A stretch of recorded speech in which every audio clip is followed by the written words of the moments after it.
बिस्मिल्लाहिर्रहमानिर्रहीम। मेरे प्यारे दोस्तों, आज सबसे बड़ी खबर यकीनन आप लोगों को पता चल गया होगा कि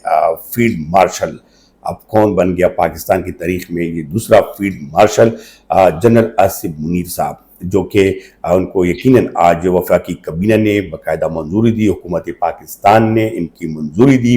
और इसको फील्ड मार्शल के ओहदे पर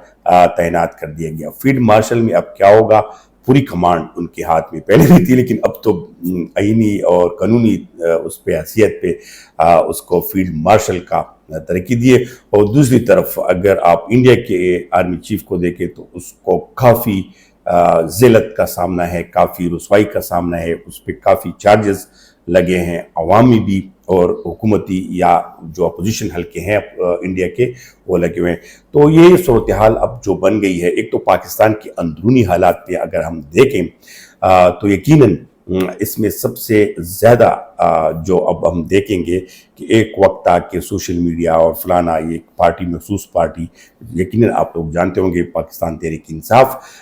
इन पे वाकई army chief general Asif Munir, अभी आर्मी चीफ ही कहते हैं, एड मार्शल आर्मी चीफ साहब जो है, उस पे काफ़ी ये था कि ये इमरान खान को अगर जेल में डाला या इन पे केसेस हैं, सब ये है और वो सब इस्टेब्लिशमेंट और सरबराह यकीनन उसका यही है आसिफ मुनीर साहब। तो इस पे काफ़ी वो होता है, या उसके अपॉइंटमेंट पे अगर आप देखें, उसकी जब तैनाती हो रही थी तो एक ही पार्टी था जो उस पर मतलब कि इनके खिलाफ मुहिम था, एक वो चल रहा था। इस सूरत हाल में अब वाकई यकीनन अगर आप लोग न्यूज़ देखें, खासकर पीटीआई के जो यूट्यूबर्स हैं, हम पीटीआई के यूट्यूबर जो सिर्फ पीटीआई की बस उनको फेक न्यूज़ या उनको जज्बात को बस अपनी तरफ खींचने के लिए, क्योंकि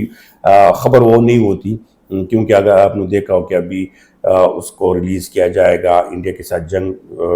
में इनको ये होगा वो होगा, अभी पेरोल पे निकाला जाएगा और बहुत सारी जो चीज़ें थी चल रही थी, और फिर खान के साथ मुलाकात हुई है, फलाना हुआ है, ये हुआ, सारी झूठी खबरें जो उसको पिला रहे थे। लेकिन अब जो सूरत हाल वाज़ी हो रही है,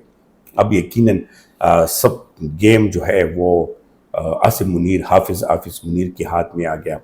ईड मार्शल बहुत पावरफुल जो ये है ताययात होगा, और अब इसकी जगह जो आर्मी चीफ है वो भी ये खुद मुकर्रर करेगा, जिसको भी ये मुकर्रर करना चाहते हैं, जिसको भी ये हटाना चाहते हैं, क्योंकि फुल पावर अथॉरिटी ये होती है। और इसका अगर आप तारीख देखें तो पाकिस्तान में जो पहला वो था वो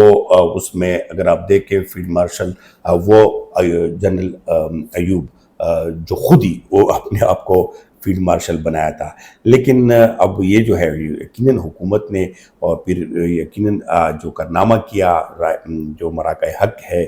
जो जिस तरह क्या भारत को शिकस्त हुई है, और भारत की शिकस्त का अब इस बात से भी आप लोग वो अंदाज़ा लगा सकते हैं कि उनका आर्मी चीफ जो है काफ़ी सोशल मीडिया में अगर उनके देखें तो उनके खिलाफ मुहिम जो जारी है, उस आर्मी चीफ के खिलाफ इंडिया में काफ़ी लोग हैं कि उनके अगेंस्ट अब जा रहे हैं, यहाँ तक कि अपोजिशन जो है काफ़ी सवालात उठा रहे हैं। मोदी से तो वैसे भी उठा रहे हैं, लेकिन अपनी आर्मी से भी वो काफ़ी सवालात उठा रहे हैं और इस पे काफ़ी तनकीद जारी है। तो इस तनाजुर में देखें कि यहाँ पे आर्मी चीफ के साथ क्या हुआ और वहाँ आर्मी चीफ, तो ये अगर वो लोग 10 दिन जश्न भी मना रहे हैं, ये भी आप लोगों को पता होगा कि इंडिया में जश्न है जीत का, पता नहीं किस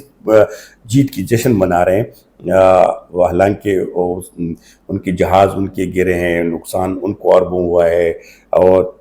700-800 के फौज बता जा रहे हैं, और उसके अलावा और बहुत काफ़ी नुकसान पहुंचा है। लेकिन पसपा वो हो गए, क्योंकि हमला वही कर रहा था, नुकसान भी उसको हुआ है, पसपा भी वही हुए हैं। और ट्रंप के बयान के मुताबिक कि हमें मोदी ने कहा कि सीज फायर करो, सारी चीज़ें उनकी अगेंस्ट जारी है, फिर भी वो खुशी मना रहे हैं पता नहीं किस बात की। और उनके सोशल मीडिया देखे या दूसरा देखे, उसके आर्मी चीफ के देखे कि उसकी कितनी बेइज्जती हो रही है। लेकिन यहाँ पे पाकिस्तान में ये ओहदा जो है यकीनन ये बहुत इज़्ज़त वाला और बहुत पावरफुल है। अब हालात जो पाकिस्तान की अंदरूनी सियासत है وہ بھی اب چینج ہو جائے گی، اور جو صورتحال ہے ڈیل کی یا اس طرح کی باتوں کی، میرے خیال میں اب صورتحال کافی چینج ہو گئی. اگر ڈیل کرنا بھی ہوگا تو وہ ابھی اسٹیبلشمنٹ جس طرح چاہے گی اس طرح کا ڈیل عمران خان کے ساتھ ہوگا، اور عمران خان بھی مجبور ہوگا، اسی کو مانیں گے. باقی جو احتجاج ہے یا جو چیز ہے یا اس طرح کے وہ ہو جائیں گے. لیکن میرے خیال میں پی ٹی آئی تو ابھی پھر کوشش کر رہی ہے احتجاج یا اس طرح کی وہ باتیں ہو رہی ہے، اور لیکن وہ اس میں جس طرح ناکامی کا سامنا کرنا پڑ رہا ہے، ان کے درمیان بھی کافی کلیشز ہیں. تو اب دیکھنا ہوگا کہ اب جنرل عاصم منیر حافظ صاحب اس نئے عہدے کے ساتھ انہوں نے قوم کا بھی شکریہ ادا کیا، حکومت کا بھی شکریہ ادا کیا، اور انہوں نے یہ جو عہدہ ہے یہ قوم کے نام کر دیا گیا اور شہداء کے نام کر دیا گیا، غازیوں کے نام کر دیا گیا. ان کا مرتے دم تک جو ہے وہ ان کا ایک ہی مقصد ہوگا کہ وہ ہے پاکستان اور مسلمان، اور اس مسلمان کے نام کے ساتھ لے کر میرے خیال میں فلسطین یا دوسری جگہ تیسری جگہ ہمیں مسلمانوں پر کچھ ہوگا تو اس پہ بھی آرمی چیف یا جنرل عاصم منیر، ہم تو ابھی بھی آرمی چیف کہتے ہیں، تو فیلڈ مارشل صاحب جو ہے وہ اس پہ ایکشن ضرور لیں گے. اللہ کرے کہ یہ ہمارے ملک کے لیے بہتری ہو اور ہماری قوم کے لیے بہتری ہو، اور اس سے بہت بہتری ہے. میں نے کہا چلو آپ لوگوں کے ساتھ صرف حاضری لگاؤں. یہ میرا نیا یوٹیوب چینل ہے، اردو میں کرتا ہوں. اس میں میں خاص ڈاکومنٹری ٹائپ اور سٹوری ٹائپ لانے کی کوشش کروں گا، اور آپ لوگوں سے سبسکرائب کرنے کا خصوصی درخواست ہے. جتنی بھی دوست ہیں تو آپ لوگ لازمی لائک اور سبسکرائب دیں. مہربانی، خوش رہیں.